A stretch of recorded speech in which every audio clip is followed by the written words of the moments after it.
এটি নবী মুসা আলাইহিস সালামের শ্বশুর হযরত শোয়েব আলাইহিস সালামের গ্রাম। সৌদি আরবের আল বিদায়া গভর্নমেন্টের লোহিত সাগরের পারে এই গ্রামটি এখনো টিকে আছে এবং এই গ্রামটির নাম মাদাইনে শোয়েব। এখানে কিন্তু সেই যুগের একেবারে গুহা থেকে শুরু করে এখানকার কূপগুলো রয়েছে। বলা হয়ে থাকে, পবিত্র কোরআনে উল্লেখ রয়েছে, শোয়েব আলাইহিস সালামের এই গ্রামে হযরত মূসা আলাইহিস সালাম হিজরত করেছিলেন এবং এই গ্রামে তিনি 10 বছর বসবাস করেছিলেন এবং এখানে এসেই নবী শোয়েব আলাইহিস সালামের 2 কন্যাকে হযরত মূসা আলাইহিস সালাম বিবাহ করেন এবং এখানে কিন্তু সেই মূসা আলাইহিস সালামের বসবাসের সেই গ্রামের ঘর বাড়িগুলো এখনো রয়েছে। প্রত্নতাত্ত্বিক থেকে শুরু করে এখানকার স্থানীয় গ্রামবাসীদের বিশ্বাস যে এই গুহাগুলোতেই তখনকার মানুষেরা বসবাস করত। বন্ধুরা, আপনারা যে যেখান থেকে এই ভিডিওটি দেখছেন অবশ্যই শেয়ার করে দিবেন বন্ধুদের সাথে। পুরো ভিডিওতে রয়েছে হযরত মূসা আলাইহিস সালামের সেই ব্যবহৃত পানির কূপ থেকে শুরু করে সে আমলের বিভিন্ন ঘর বাড়ি। তো আপনারা যে যেখান থেকে দেখছেন অবশ্যই কমেন্ট করে জানাবেন। এই এলাকাটি মূলত তাবুক থেকে, সৌদি আরবের তাবুক থেকে 225 কিলোমিটার উত্তর পশ্চিমের এই পাহাড়ি জনপদে অবস্থিত।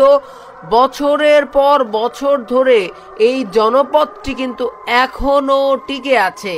দেখুন, দেয়ালের গায়ে সেই প্রাচীন আমলের হাজার হাজার বছর আগের যে সকল অঙ্কন, অর্থাৎ মানুষের যেই আকার, যেই বিষয়গুলো ছিল এখনো কিন্তু দেয়ালে দেয়ালে স্পষ্ট।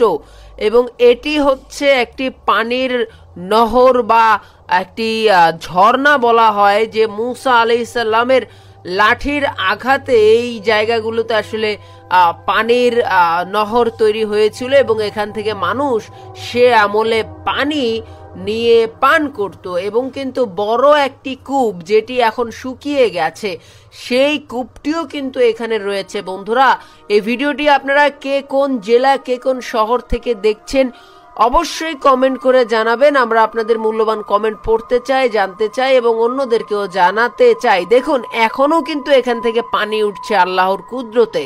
এবং বলা হয়ে থাকে যে এই যেই কক্ষগুলো, গুহা বা পাহাড়ের ভেতর যেই গুহা তৈরি করা হয়েছিল সে আমলে সেই গুহাগুলো আজও পর্যন্ত ঠিক সেভাবেই রয়েছে এবং ভেতরের দৃশ্যগুলো দেখলে মনেই হবে না যে আসলে এটা গুহা। মনে হতে পারে যে এটি আসলে কোনো পরিপক্ক রাজপ্রাসাদের ভেতরে অবস্থান করছি। তবে পাশাপাশি অনেকগুলো গুহার মুখ কিন্তু রয়েছে এবং সেই গুহাগুলো দিয়ে ভেতরে প্রবেশ করা যায়। তো বন্ধুরা, এই ভিডিওতে আমরা দেখানোর চেষ্টা করেছি নবী মূসা আলাইহিস সালামের শ্বশুর হযরত শোয়েব আলাইহিস সালামের গ্রাম এবং গ্রামের ঘর বাড়িগুলো।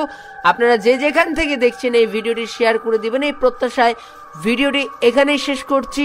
আল্লাহ হাফেজ। আসসালামু আলাইকুম ওয়া রাহমাতুল্লাহি ওয়া বারাকাতুহু।